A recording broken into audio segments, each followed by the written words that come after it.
नमस्कार। जगतसिंहपुर जिले में गोटे मेडिकल कॉलेज एवं ग्रीनफील्ड विमानबंदर प्रतिष्ठा करने अनुमोदन दे जगतसिंहपुर जिलावासी बहु दिनर स्वप्न को साकार कर माननीय प्रधानमंत्री नरेंद्र मोदी जी, माननीय मुख्यमंत्री मोहन चरण माझी जी को कृतज्ञता ज्ञापन करुछु। तत्सहित राज्यर स्वास्थ्य मंत्री डॉक्टर मुकेश महालिंग एवं परिवहन मंत्री विभूति भूषण जेना को मध्य धन्यवाद जनाउछि। निर्वाचन समय रे आम दल पक्षरु दिया जाइथिबा प्रतिश्रुति को पूरण करिबा पई माननीय मुख्यमंत्री अटल प्रतिबद्धता एवं तांकर अकुंठ भल पाइबा आम जिलावासी को यह प्रतिफलित करुछि। बीजेपी एपरि एक राजनैतिक दल जनसाधारण को जो प्रतिश्रुति देई थाए ताहा निश्चित भाव में पूरण करिथाए।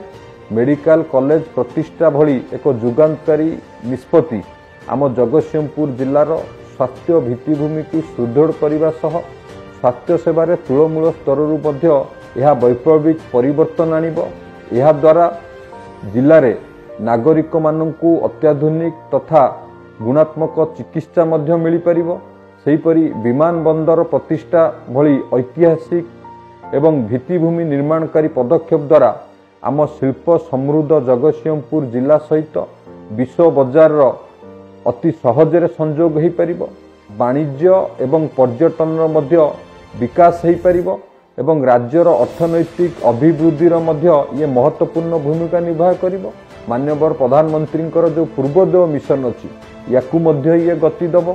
राज्य में दीर्घ दिन धरी गोटे स्थिर सरकार शासन काल में जगतसिंहपुर जिलापाई जहाँ सब हो पारि नथिला एई 9 मास मध्य बीजेपी सरकार समय रे ताहा साकार हेबाकू जाउची। राज्यर विकास प्रति माननीय मुख्यमंत्री प्रतिबद्धता को दर्शाउची एवं माननीय मुख्यमंत्री नेतृत्व में ओडिशा मध्य नूतन शिखर छुई पारिब।